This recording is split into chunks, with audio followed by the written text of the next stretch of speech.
जिजाऊंचा विजय असो. या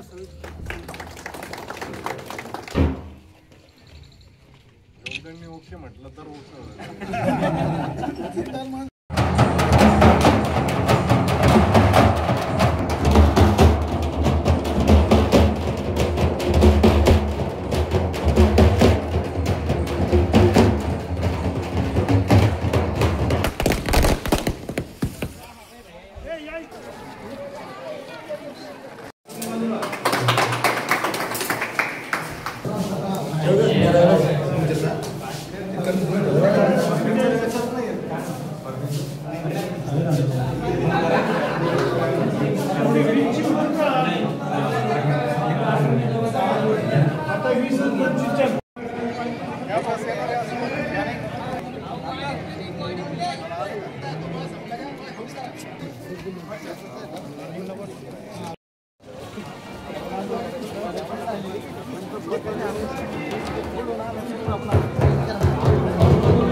गौतम बुद्ध तसेच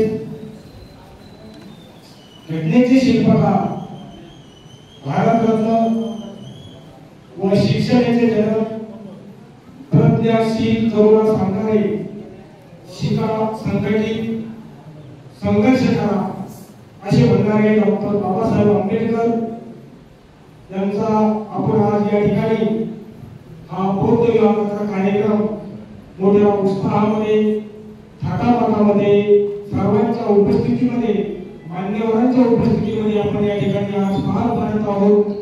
तरी या ठिकाणी आणि तसेच आपल्या ग्रामपंचायतचं या ठिकाणी उद्घाटन झालेलं आहे व आपल्या हिंदू हृदय सम्राट छत्रपती शिवाजी महाराज यांच्याही पुतळ्याला या ठिकाणी पोलीस डॉक्टर बाबासाहेब आंबेडकर यांच्या पुतळ्याचा पुष्पहार अर्पण करून स्वागत करावं असं मान्यवरांना विनंती करतो.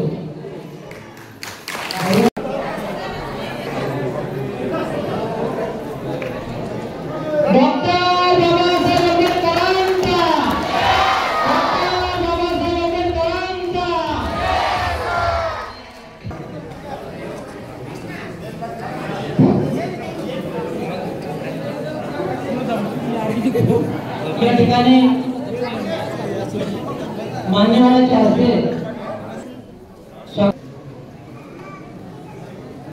धर्म संविधानामध्ये अंतर्भूत करून तो महामानव नव्हे तर संपूर्ण बहुजनाला न्याय आणि हक्क प्रस्थापित करून देणारे विश्वरत्न परमपूज्य बोधिसत्व डॉक्टर बाबासाहेब आंबेडकर, छत्रपती शिवराय, छत्रपती शाहू महाराज, माता जिजाऊ, माता रमाई, माता देवाई या सर्व बहुजन महामानवांना या ठिकाणी प्रथमतः अभिवादन करतो. त्यानंतर गुरुगोरी पूज्य भदंतर मनायू यांचं सुद्धा मी शब्दप्रमाणे स्वागत करतो. या कार्यक्रमाला उपस्थित सर्व मान्यवर यांचं सुद्धा सर्व गावाच्या वतीनं, ग्रामपंचायत वतीनं मी त्यांचं स्वागत करतो. त्यानंतर मान्यवरांचं स्वागत करणं आपलं कर्तव्य समजून या ठिकाणी देशाचे माजी केंद्रीय मंत्री रावसाहेब दानवे यांचं स्वागत.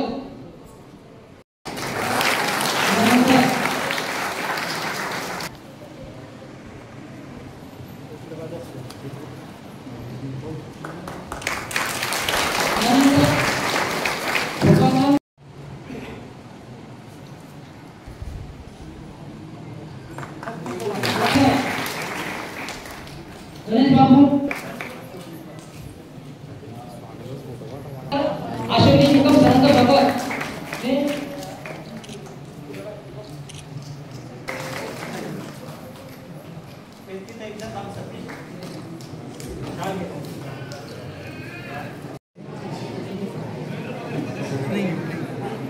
फोटो काढ एक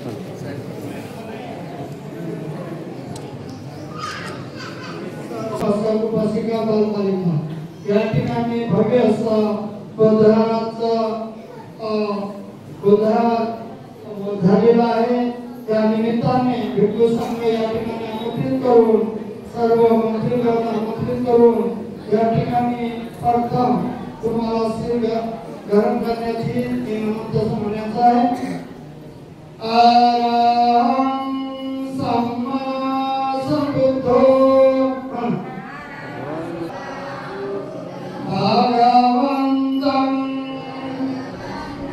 अभिवादयामि स्वागतो भगवता धम्मं नमस्सामि सुपटिपन्नो सावक संघो संघं नमामि ओकास वन्दामि भन्ते द्वारत्वेन अपराधं क्षमतु मे भन्ते द्वितीयं सपञ्चमी शिरं देतमे भन्ते द्वितीयंपि तत्त्वदकं सुरक्षितं गत्वा अपमादेन सिल सम्पादेत साधु साधु साधु बुद्धं नमामि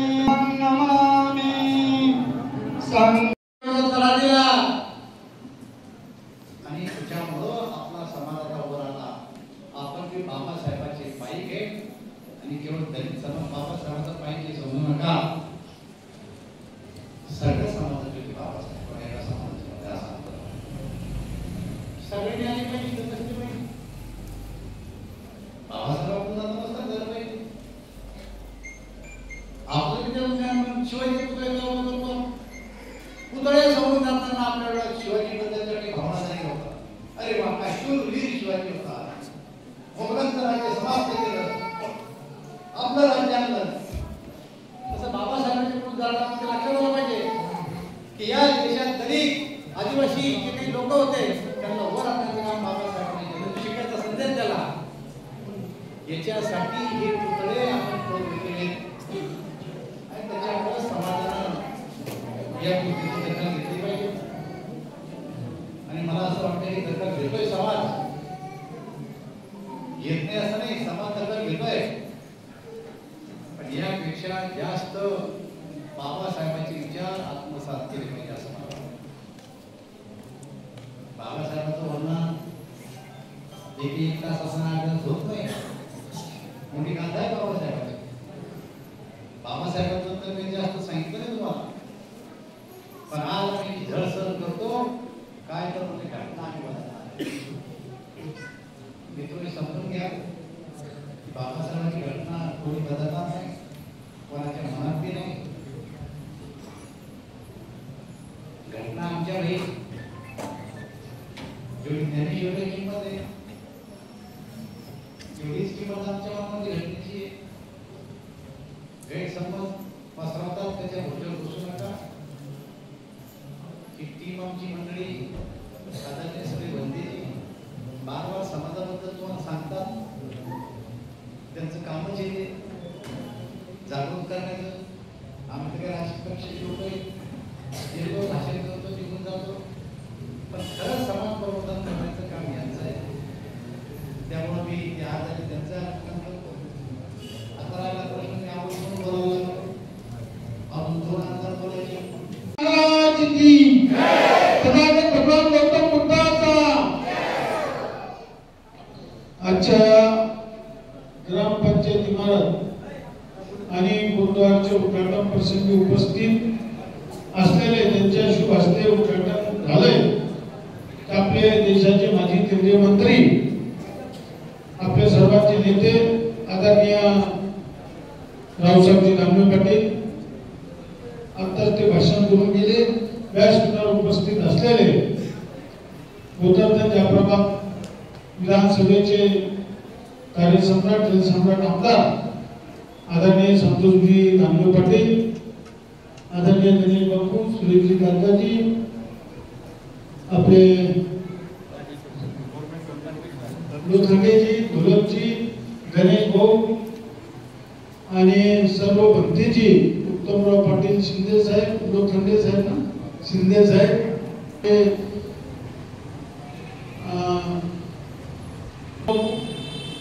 आणि भाऊ सरपंच साहेब, या गावचे सर्व ग्रामपंचायतचे सदस्य, सरपंच, उपसरपंच त्यांनी आम्हाला आमंत्रण दिलं. ज्यांनी विकासासाठी धडपड करते असे विकास बोर्डे व त्यांचे सर्व टीम आहे ना, म्हणजे बरोबर खरं म्हणजे घंटेजीच्याही चरणी नतमस्तक होतो. आणि तुमच्या उपस्थित सर्व माझ्या लाडक्या बहिणी, ज्येष्ठ वडील, लाडके तरुण मित्रांनो, खरं म्हणजे आता दादा बोलून गेले, आम्ही या गरजू लोकांना त्या ठिकाणी मिळायला पाहिजे. आता मी परवा तुमचे साहेबांनी मी याच्यावर बसलो होतो, वृद्ध कलावंतांचे जे काही समिती आहे त्या समितीमध्ये न्याय मिळाला पाहिजे. जे खरंच वृद्ध कलावंत, आज आपल्या गावातले तरुण अतिशय सुंदर अशा पद्धतीने त्यांनी त्या ठिकाणी रचना करून आपलं कला सादर केली. जे खरे कलावंत आहे यांना न्याय मिळाला पाहिजे. मी आता काल परवा बघितलं, एका पंचायत समितीने सभापतीला वृद्ध कलावंत करून टाकले. अरे असे लोक बापू येता कामा नाही. काही सरकारी अधिकारी चुकीच्या पद्धतीने जर एखादा पाऊल टाकलं तर त्या गरिबांना न्याय मिळत नाही. आणि त्यासाठी म्हणून पारदर्शकपणे काम करण्याचा प्रयत्न आम्ही दोघंही करतो. तुम्हाला न्याय देण्याचं काम निश्चितपणे तुमचे सेवक म्हणून येणाऱ्या काळामध्ये तुझे साहेबांनी मी त्या ठिकाणी करणार आहे. पण हे करत असताना बांधवांनो, आज आपण बाबासाहेबांच्या चरणी या ठिकाणी हा कार्यक्रम आयोजित केलेला आहे. यातून नक्कीच आपापसात वाद न होऊ देता आपण कसं सर्वांच्या आनंदात आणि दुःखामध्ये सहभागी होऊ, कसं गुन्हा गोविंदाने आपल्याला जाणता येईल, कशा एकोप्याने आपल्याला राहता येईल, हे या कार्यक्रमाच्या माध्यमातून गावाने ठरवलं पाहिजे. आणि मला नक्कीच विश्वास आहे की या कार्यक्रमाच्या माध्यमातून आपण सर्व मंडळी या गावाला एका विचाराने पुढे घेऊन जाण्यासाठी एकत्र याल. आणि खऱ्या अर्थानं आमच्या माता भगिनी, आमच्या लाडक्या बहिणी असेल, आमचे वडील झाले जे वयोवृद्ध आहेत, अशांना न्याय देण्यासाठी विकास येणाऱ्या काळात तुमची जी ग्रामपंचायत आहे, या ग्रामपंचायतीने आमच्यापर्यंत प्रस्ताव द्यावे.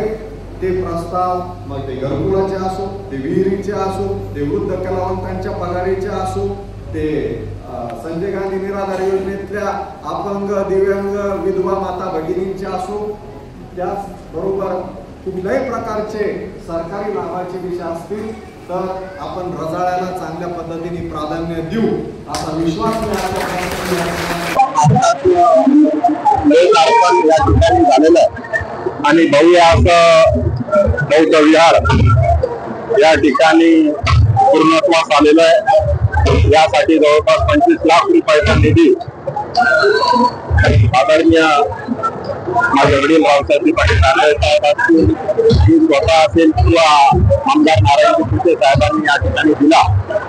आणि अतिशय दर्जेदार असं काम आपण बघू शकता, गावकऱ्यांनी ते पूर्ण करून घेतलं. आणि नक्कीच या माध्यमातून परंतु डॉक्टर बाबासाहेब आंबेडकरांनी जो विचार आपल्याला दिला, त्या विचाराने नक्कीच या गावातील नागरिक त्यांचा विचार घेऊन छत्रपती शिवाजी महाराजांचा व इतर महामानवांचा विचार घेऊन चांगलं गाव घडवतील अशा प्रकारची अपेक्षा या निमित्ताने व्यक्त केली. हे राजकारणामध्ये होत असतात, परंतु या गोष्टींना मी मारा न देता जनतेसाठी आपण चांगलं काम कसं करू शकतो, जनतेला कशी सेवा देऊ शकतो, या गोष्टींना मी नेहमीच प्राधान्य देत आलेलो आणि यानंतरही देईल. त्यामुळे विरोधकांच्या ठिकाणा मी भेट घालत नाही.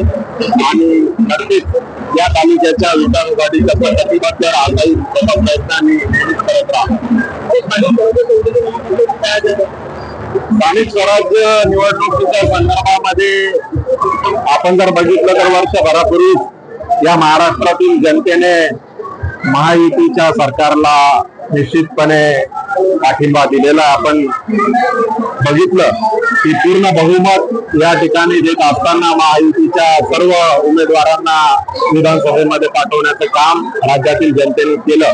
हाच विश्वास संपादन करून येणाऱ्या स्थानिक स्वराज्याच्या निवडणुकीतही पक्ष हा क्रमांक 1चा पक्ष राहील आणि जालना जिल्ह्यात सुद्धा आमची सत्ता त्या ठिकाणी येईल असा विश्वास मला निश्चितपणे आहे. आज या रजाळा गावामध्ये जे या भव्यदिव्य अशा वस्तूचं लोकार्पण सोहळा संपन्न झाला. हा सोहळा संपन्न होत असताना यामागील जे सहकार्य आहे, सहकार्याची जी भावना आहे, या समाजाने अतिशय काबाड कष्ट करून आपला 1-1 रुपया कष्टाचा जमवून या वास्तूसाठी जवळपास 22 ते 23 लाखाचा खर्च समाजाच्या माध्यमातून केला. परंतु जे काही थोडंसं काम अपुरं असल्या कारणानं या आमच्या या गावातील उपसरपंच विकासभाऊ बोर्डे यांच्या माध्यमातून त्यांनी आमदार संतोषभाऊ दानवे असतील, तसेच कुचे साहेब असतील, यांच्या माध्यमातून निधी आणून या विहाराचं, या वास्तूचं उर्वरित काम पूर्ण केलं. म्हणून मी समाजाच्या वतीनं त्या आमच्या विकासभाऊचं सुद्धा या ठिकाणी आभार मानतो, त्यांना धन्यवाद देतो. आणि इथून पुढं जे काही आमच्या आणखी काही जे काही गावाचे जे समस्या आहेत ते त्या नक्की सोडवतील अशी मी या ठिकाणी अपेक्षा व्यक्त करतो. आणि तसंच जवळपास पाहता आमचं हे गाव लोकसंख्येने खूप छोटं आहे, परंतु लोकसंख्येच्या हिशोबात हे जी वस्तू झाली, या वस्तूचं सर्वत्र कौतुक होतं. हे आमच्या गावासाठी आणि आमच्या समाजासाठी अभिमानास्पद आहे. म्हणून मी पुन्हा एकदा आमच्या गावचे उपसरपंच विकासभाऊ बोर्डे यांनी जो निधी मिळवून दिला त्यांचं या समाजाच्या वतीनं मी त्यांना धन्यवाद देतो, आभार मानतो आणि माझे 2 शब्द संपवतो.